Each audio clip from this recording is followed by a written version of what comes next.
మనం దేవునితో ప్రార్థనలో ఎన్నో మాటలు మాట్లాడతాం. మనం దేవునితో మాట్లాడే మాటలు, కొన్ని మాటల వలన మనకు తెలియకుండానే కొన్ని సమస్యలు మన నుంచి విడిచిపోతాయట. ఇది రాసుకోవాలి గుర్తు.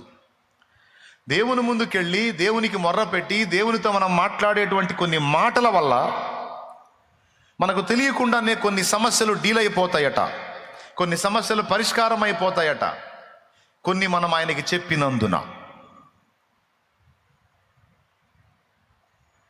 ఏమో నాకేం తెలుసు, అక్కడ ఉంది మార్కు చెప్పాడు, నాకేం తెలుసు. ఏదన్నా డౌట్ ఉంటే మార్కు బ్రదర్ని అడగండి. ఇక్కడ లేడులే, అక్కడ ఉన్నాడు, పరదేశంలో ఉన్నాడు. ఎక్కడ ఉన్నాడు? పరదేశంలో ఉన్నాడు, అక్కడ పోయి అడగండి. అంటే దేవునితో మనం చెప్పేటువంటి మాటలు శక్తివంతమైనవి. నంబర్ 1, మనుషులతో మనం చెప్పే మాటలు కూడా శక్తివంతమైనవే. 2, మనుషులను మనం అది ఆదరణగా బలకని, పాజిటివ్గా బలకని, మనుషులతో నెగిటివ్గా బలకని, అంటే వ్యతిరేకంగా బలకని, అవి కూడా శక్తివంతమైనవే. పరిశుద్ధ గ్రంథంలో సామెతల్లో అన్నాడు, కత్తిపోటు వంటి మాటలు పలుకువారు కలరు అని. అంటే కొంతమంది మాటలు మాట్లాడితే ఆ మాటలు ఎలా ఉంటాయి అంటే కత్తితో పొడిచి చేసిన గాయం కంటే కూడా ఎక్కువ బాధను కలిగిస్తాయి. అందుకే మాటల లిస్టు దేవుడు తీసుకున్నాడు, మాటల్ని సీరియస్గా తీసుకున్నాడు. ఓకేనా? కొన్నిసార్లు దేవుని ముందు మనం ప్రయోగించే వాక్కు మన ముఖం పగలగొట్టిద్ది, కొన్నిసార్లు మనకు లాభాన్ని కూడా తెచ్చిపెట్టిద్ది. ఇప్పుడు పేతురు ఏమన్నాడు? వీరు అందరూ పారిపోయినను నేను నీ కోసం నమ్మకంగా ఉంటాను, నేను పెద్ద నమ్మకస్తుడిని, నాలాంటి పనోడు ఇంకొకళ్ళు లేడని చెప్పాడు. అప్పుడు ప్రభు దాన్ని పట్టుకొని, ఈ రాత్రి తెల్లవారేసరికి 3 సార్లు అసలు ఆ యేసెవరో నాకు తెలియదని పశ్చాబద్ధం ఆడతావు, ఆ తర్వాత కోడి కూసిద్ది అన్నాడు. ఇదేం ప్రయోగం? ఇది కూడా యేసు ప్రభుతో చెప్పిన మాటే. కనాను స్త్రీ యేసు ప్రభుతో చెప్పిన మాట వలన ఆమె కుమార్తెకు పట్టిన దయ్యం వదిలిపోయింది. అక్కడ సమస్య పరిష్కారమైంది ఆమె పలికిన మాటతో. కానీ ఇక్కడ పేతురు పలికిన మాటతో సమస్య వచ్చింది. జస్ట్ మీరు రాసుకుంటారు గుర్తు, అట్లా కోట్ చేసుకుంటారని చెప్తున్నా. ఆమె పలికింది వాక్కే, పేతురు పలికింది వాక్కే. కానీ ఆ వాక్కు ద్వారా ప్రభు ముందు ఆ మాట పలికినప్పుడేమో సమస్య పోయింది. అదే ప్రభు ముందు పేతురు పలికిన వాక్కుతో పేతురుకు ఆ రాత్రే శోధన వచ్చింది. ఎంత శోధన అంటే జస్ట్ కొన్ని గంటల ముందు దాకా ఆయనతో ఉన్నాడు, గంటలు తిరిగేసరికి ఆయన ఎవరో నాకు తెలియదు, నా అబద్ధాలు ఆడాల్సి వచ్చింది. అంటే ఒకళ్ళు పలికిన వాక్కుకేమో స్వస్థత వచ్చింది, ఒకళ్ళు పలికిన వాక్కుకేమో సమస్య వచ్చింది. అంటే దేవుడితో పలికే ప్రతి మాట కూడా జాగ్రత్తగా పలకాలి. నేను చెప్పలా, ప్రసంగి చెప్పాడు. ప్రసంగి గ్రంథము 5వ అధ్యాయము మీరు ఒకసారి చూడగలిగితే, దేవుని సన్నిధికి, దేవుని మందిరమునకు పోవున్నప్పుడు నీ ప్రవర్తన జాగ్రత్తగా చూసుకొనుము. బుద్ధిహీనులు అర్పించినట్లుగా బలి అర్పించుట కంటే సమీపించి ఆలకించుట శ్రేష్టము. వారు తెలియకే దుర్మార్గపు పనులు చేయుదురు. నీవు దేవుని సన్నిధిలో అనాలోచనగా పలుకుటకు నీ హృదయమును త్వరపడనీయక. అద్దుగా మాట ఒక్కసారి ఎప్పుడన్నా ఆలోచించారా మీరు? నీవు దేవుని సన్నిధిలో అనాలోచనగా పలుకుటకు నీ హృదయమును త్వరపడనీయక నీ నోటిని కాచుకొమ్ము అన్నాడు. దేవుడు ఆకాశమందు ఉన్నాడు, నువ్వు భూమి మీద ఉన్నావు కావున నీ మాటలు కొద్దిగా ఉండవలెను. దేవుని దగ్గరకు పోయి నువ్వు ఏది పడితే అది వాక్కరా, కొన్ని నీకు ప్లస్ అయితే కొన్ని నీ ముఖం పగల కొడతాయి. నువ్వు దేవుని ముందుకు వెళ్ళినప్పుడు జాగ్రత్త అన్నాడు. అందుకే దావీదేమన్నాడు? ప్రతి ఉదయమున నా ప్రార్థన నేను సిద్ధపరచుకొని ఉన్నాను అన్నాడు. ఏమన్నాడు? ప్రతి ఉదయమున నేను నీ సన్నిధిని తెలుపుటకై నా ప్రార్థనను సిద్ధపరచుకున్నాను అన్నాడు, మాటలను సిద్ధపరచుకున్నాను అన్నాడు. ఇంట్రెస్ట్ ఉంటే కీర్తన చదువుకోండి, అందులో ఇవన్నీ దొరుకుతాయి మీకు. ఇప్పుడు కాదులే, ఇంటికి పోయినాక. స్తోత్రం. అంటే దావీదుకు తెలుసు అన్నమాట, ఏది పడితే అది మాట్లాడకూడదు ఆయన సన్నిధిలో అని. దేవుని సన్నిధిలో అనాలోచనగా పలకకూడదు. అనాలోచన అంటే ఆలోచన లేకుండా. దేవుని మందిరంలో తప్పుగా ప్రవర్తించకూడదు, దేవుని మందిరములో అనాలోచనగా పలకను కూడదు. తప్పు ప్రవర్తన ఉండకూడదు, తప్పు వాక్కు కూడా ఉండకూడదు. దేవుని ముందు ప్రయోగించేటువంటి వాక్కు, ప్రయోగాత్మకమైన వాక్కు జాగ్రత్తగా నిర్మించుకొని మాట్లాడాలి. ఈరోజు నేను ప్రభు దగ్గరికి వెళ్తాను, ఈ విషయాలు ఇలా పంచుకుంటాను నా దేవునితో. అని నువ్వు ఏమేం చెప్పాలనుకున్నావో స్పష్టంగా ఆయన దగ్గరికి వెళ్ళి ఆలోచనాత్మకంగా మాట్లాడాలి. కొంతమందికి ఏముండవు, అలవాటుగా ఆశుగా కొన్ని మాటలు పలికేస్తూ ఉంటారు, అవి ఎఫెక్ట్ అవుతాయి. కొంతమంది అదొక ఆచారంలాగా ధ్యానంగా అలవాటుగా, ఇప్పుడు ఉదాహరణకి పరలోక ప్రార్థన చేయండి, అందరు నోరు తెరిచి చేయండి, ఏంది సిగ్గుగా చూస్తారు నాకు వెళ్ళి. పరలోక ప్రభువు నేర్పిన ప్రార్థన, రైట్, పరలోకమందున్న పెద్దగా చేయండి, చకచకా చేయాలి, స్పీడ్గా చేయాలి. మా ఎడల అపరాధము చేసి ఉన్న వారిని మేము క్షమించిన ప్రకారం నువ్వు మమ్మల్ని క్షమించు, మేము క్షమిస్తే క్షమించు, క్షమించకపోతే మమ్మల్ని కూడా శిక్షించు. మొహం బదులు కొట్టుకునే మాట కదా. అంటే అవతల వాళ్ళ కేసు మేము కొట్టేస్తే మా కేసులు నువ్వు కొట్టే, లేకపోతే కేసులన్నీ అంతే ఉంచు అంటే రేపు కేసులన్నీ అంతే ఉంటే రేపు మరి దేవుడి దగ్గర మొత్తం లెక్కలోకి వస్తాయి కదా. మనుషుల అపరాధములను మీరు క్షమించిన మీ పరలోకపు తండ్రి మీ అపరాధములు క్షమించిన, మళ్ళా కింద మెన్షన్ చేశాడు. మనుషుల కేసులు మీరు కొట్టేస్తేనే మీ కేసులు దేవుడు కొట్టేస్తాడు, లేకపోతే కుదరదని చెప్పేశాడు. మనుషుల అపరాధములు మీరు క్షమించిన మీ పరలోకపు తండ్రి మీ అపరాధములు క్షమించును, లేకపోతే మీరు క్షమించకపోతే క్షమింపబడరు. ఇప్పుడు మనకు ప్రార్థన తెలుసు కదా, ప్రభు నేర్పిన ప్రార్థన అని. పరలోకమందున్న మా తండ్రి నీ నామం పరిశుద్ధపరచబడును కానీ, నీ రాజ్యం మాకు వచ్చును కానీ, నీ చిత్తం పరలోకమందు నెరవేర్చినట్టు భూమి మీద మంత్రాలు చదివేస్తూ ఉన్నారు మొత్తం.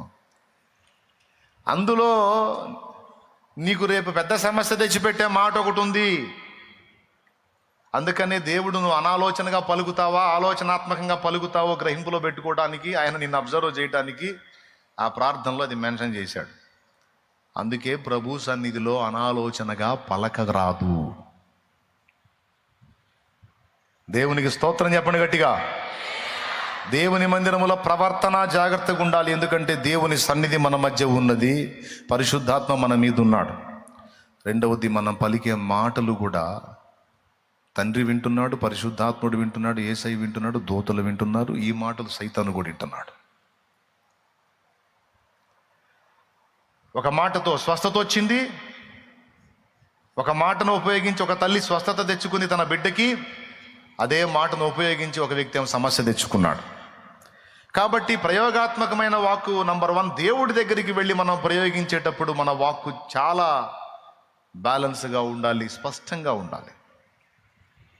ప్రభా నన్ను ఆశీర్వదించు అంటే దేవుడు అంటాడు, ఏ విషయంలో రా నేను ఆశీర్వదించాలని, నీకు తెలియదు ఏముందైనా అన్ని విషయాల్లో ఆశీర్వదించాలి. అట్లా కాదు. ప్రభా నాకు ఆత్మ వరములు నేనాయన 9 కృపావరాలు ఉన్నాయా, ఏది కావాలి, ఏదో ఒకటి నాయన, మొత్తం ఇచ్చినా పర్లేదు ప్రభా, ఏదో ఒకటి నాయన నీ ఇష్టం ప్రభా. నువ్వు ఏది నీ భౌతికంగా అడిగినా, ఆత్మీయంగా అడిగినా, దేవుని ముందుకు వెళ్ళినప్పుడు మన ప్రార్థన స్పష్టముగా ఉండాలి. కళ్ళు లేని గుడ్డివాడు యేసయ్య దగ్గరకు వచ్చాడు. యేసు ప్రభు వెళ్తా ఉంటే, దావీదు కుమారుడా నన్ను కరుణించు అని కేకలేశాడు కళ్ళు లేనివాడు. ఆయన ఆగాడు, అతన్ని తీసుకొచ్చారు. తీరా దగ్గరకు వచ్చిన తర్వాత ఆయన అడిగాడు స్పష్టంగా, నేను నీకేమి చేయగోరుచున్నావు అని. కళ్ళు లేనోడికి ఏం కావాలో, కళ్ళు లేనోడు ఏం కోరుకుంటాడో యేసయ్యకి తెలియదా? ఒకసారి చెప్పండి, తెలీదా? కానీ అడిగాడని మీకు తెలుసా? లూకా సువార్తలో ఉంది.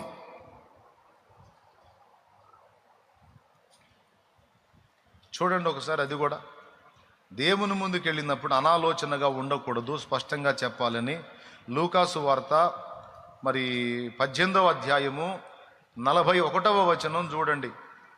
వాడు దగ్గరకు వచ్చినప్పుడు ఆయన, నేను నీకేమి చేయగోరుచున్నావని అడుగగా, చాలు, నేను నీకేమి చేయగోరుచున్నావు అబ్బాయ్, కేకలేసావు, దావీదు కుమారుడా కరుణించమని కేకలేసావు, ఆగాను, ఏం చేయాలి చెప్పన్నాడు. అంటే కళ్ళు లేనివాడు గుడ్డివాడు ఏం కోరతాడు? సార్ నాకు పెళ్లి కావాలంటాడా? ఏమండి మంచి సహకారం ఏర్పాటు చేయండి, పెళ్లి లేదు నాకు ఎవరు చేసేవాళ్ళు లేరని అడుగుతాడా? మరి ఏమడుగుతాడండి కళ్ళు లేనివాడు? చూపేగా, అంత మాత్రం తెలియదా ఏంది ఈయనకి? మరి ఏంది, నేను నీకేం చేయగోరుచున్నావు అంటాడేంది? అర్థమైందా? అంటే దేవుడు మన నుండి ఏదైనా ప్రార్థన వచ్చినప్పుడు అది స్పష్టంగా ఉండాలి, కన్ఫ్యూజ్గా ఉండకూడదు. అడిగే మనకి క్లారిటీ ఉండాలి, దేవునికి కూడా క్లారిటీ ఉండాలి. ఏ అంశమైన అడుగు, ఏ విధంగానైనా నువ్వు దేవుని ముందుకెళ్ళి ప్రార్థనకు ఉపక్రమించినప్పుడు నీవు అడుగుచున్న వాటిని దేవుని సన్నిధిలో అలా అనాలోచనగా పలకవద్దు, ఆశువుగా పలకవద్దు, మత్తులో పలకవద్దు.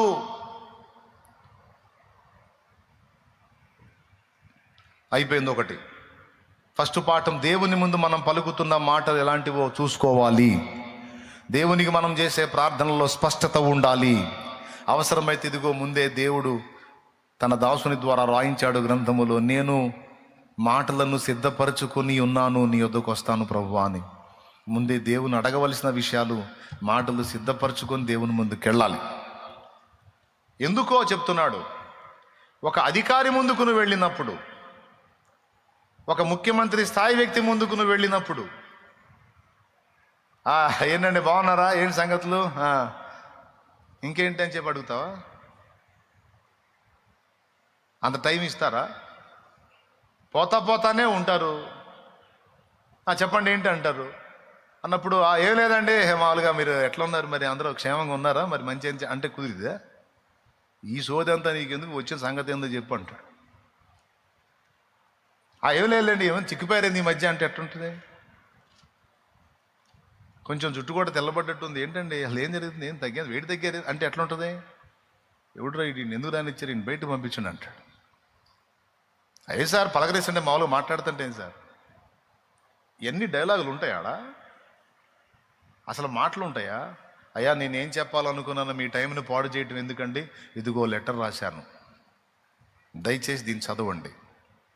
ముఖ్యమంత్రి దగ్గరికి వెళ్ళేటప్పుడే, భూలోక సంబంధమైన ఒక నాయకుడి దగ్గరికి వెళ్ళేటప్పుడే నువ్వు ఏది పడితే అది మాట్లాడకుండా అన్ని టైప్ చేసుకొని వెళ్ళినప్పుడు, ఇలాంటి వాళ్ళందరికి పైన నాయకులు పైన నాయకులు అన్ని నాయకులకు పైన ఉన్న అధినాయకుడు కదా యేసయ్య.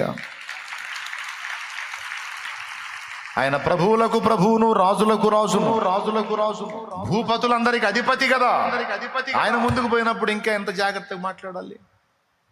కానీ దేవుని కృప ఏంటంటే, నీకు ఎంత చనువు ఉందంటే, నీ సొంత తండ్రితో నువ్వు ఎంత చనువుగా ఫ్రీగా మాట్లాడతావు, అంతకంటే ఎక్కువ చనువుతో నువ్వు ఆయనతో మాట్లాడడానికి దేవుడు నీకు స్వేచ్ఛనిచ్చాడు.